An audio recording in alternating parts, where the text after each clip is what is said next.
So, as you can tell from the title of the video, we're not doing anything with the M3 today. Today, I am tuning my X1. It was supposed to make a beep sound there.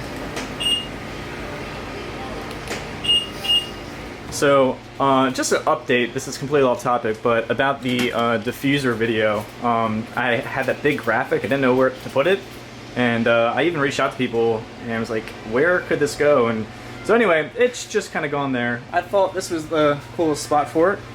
I thought it kind of turned out pretty well. Anyway, back to this thing. I got a tune from Extreme Powerhouse. This is specifically for B48.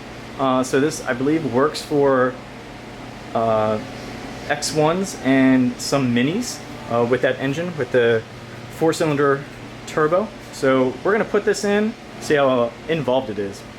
So I want to correct myself. So the 4-cylinder engine here is the B46. I think I said B48 earlier.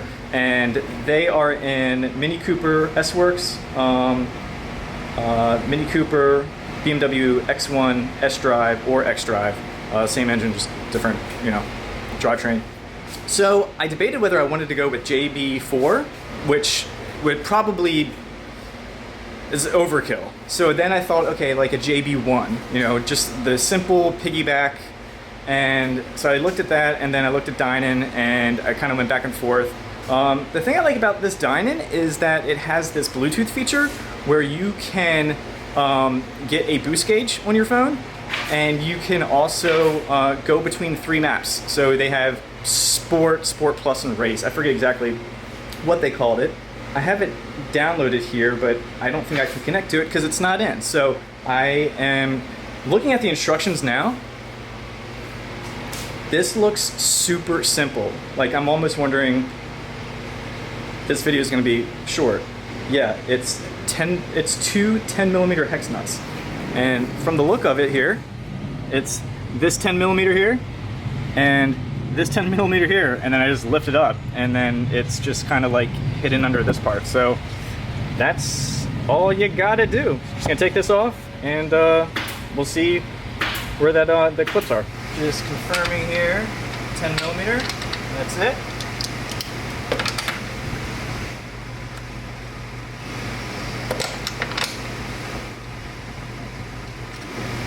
All right, that was it.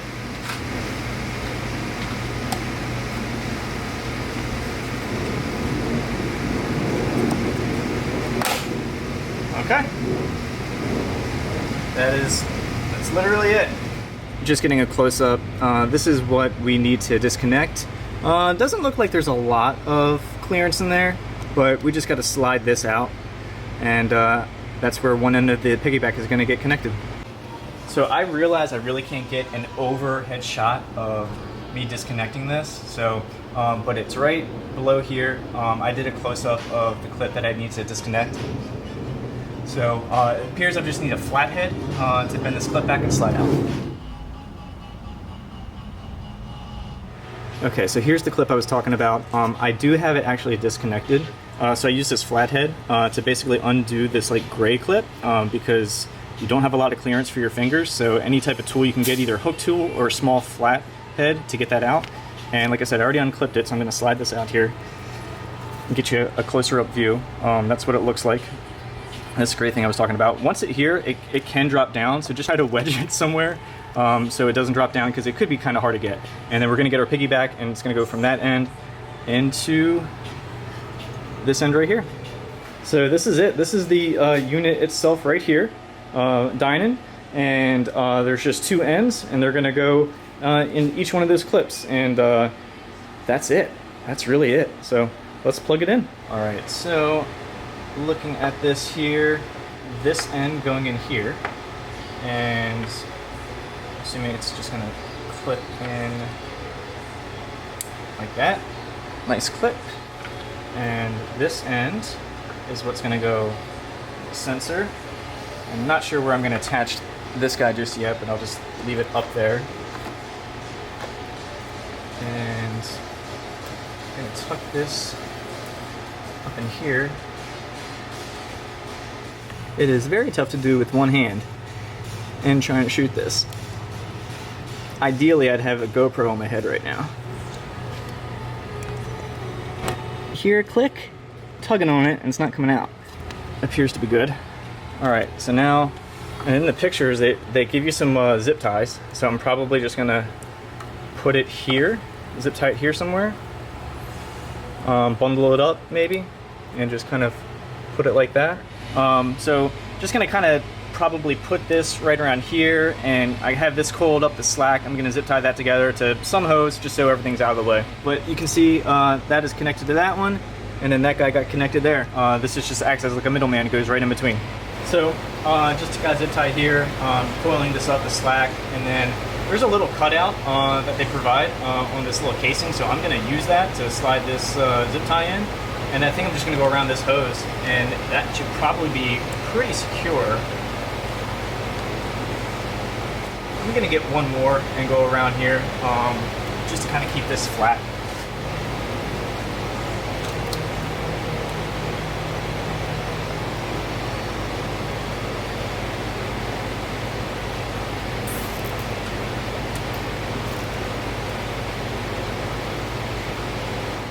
All right, so before I put the intake, or not the intake, the air cover back on, I just kind of want to show you a little close-up of what I did with the extra cabling. So I just kind of looped that up, put a zip tie there, and then this is secured to this hose, and then the actual unit, I put one through the casing, which was there, and then just to kind of make sure this didn't really go anywhere, I did one extra one to go around the hose. So it looks like it is fine, but yeah, I mean, you really do not need instructions to put this in. It's basically two 10 millimeters that you take out right there, which we're gonna put back, and then unclip, clip in. I mean, this took, you know, if I wasn't shooting this video, it would have taken me less than 15 minutes. So we're just gonna line up this hole here, which is gonna be for the 10 millimeters. And then I think this is just gonna simply slide down onto this unit. So we got that there, and then we'll just put this down and this should just click. Boom. 10 millimeter.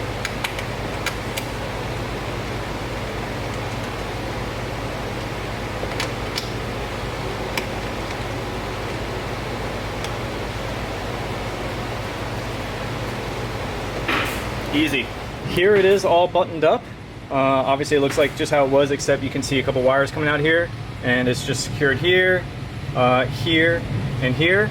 It's pretty discreet. Plus, it's kind of how they showed it in the instructions, but honestly, you don't need instructions. I just told you what to do. 10 millimeter, 10 millimeter, pull off, unclip, clip in, snap back on, 10 millimeter, 10 millimeter.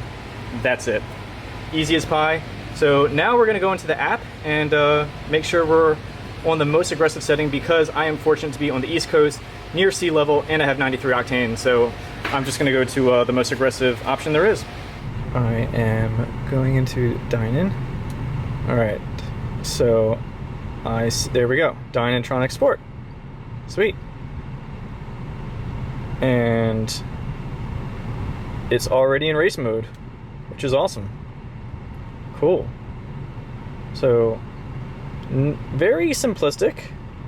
As I had mentioned earlier, looks like you can do your boost, which I think I was supposed to calibrate that when it was not on, but I don't really think I'm going to use this a whole lot, so I'm just going to turn that off. So there you go. It had the option of stock, valet, sport plus, race. Going race because, like I said earlier, I live where there's 93 octane. I'm close to sea level, so yeah. We are good, and just it's as simple as, let's see, stock. That's crazy. Just like that. Race mode warning. While you can use 91 octane fuel with race mode, Dinan recommends 93 or higher octane with this fuel setting. Okie dokie. Give it to me.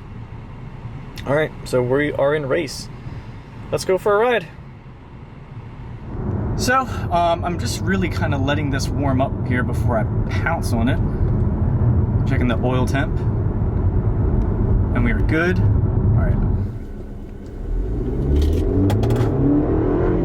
Alright. Woo! Okay.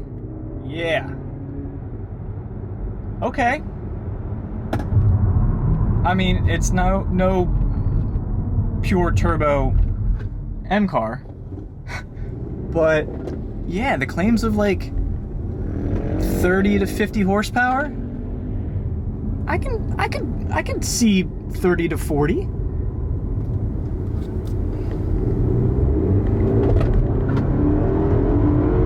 Yeah. Okay. You can hear it more too.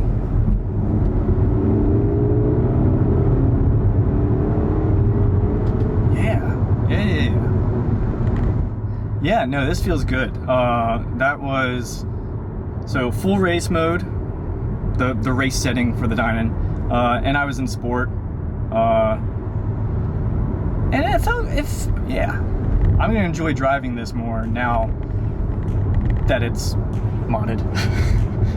I would say that I don't think I would use a lower setting, just because there's a Maserati right next to me.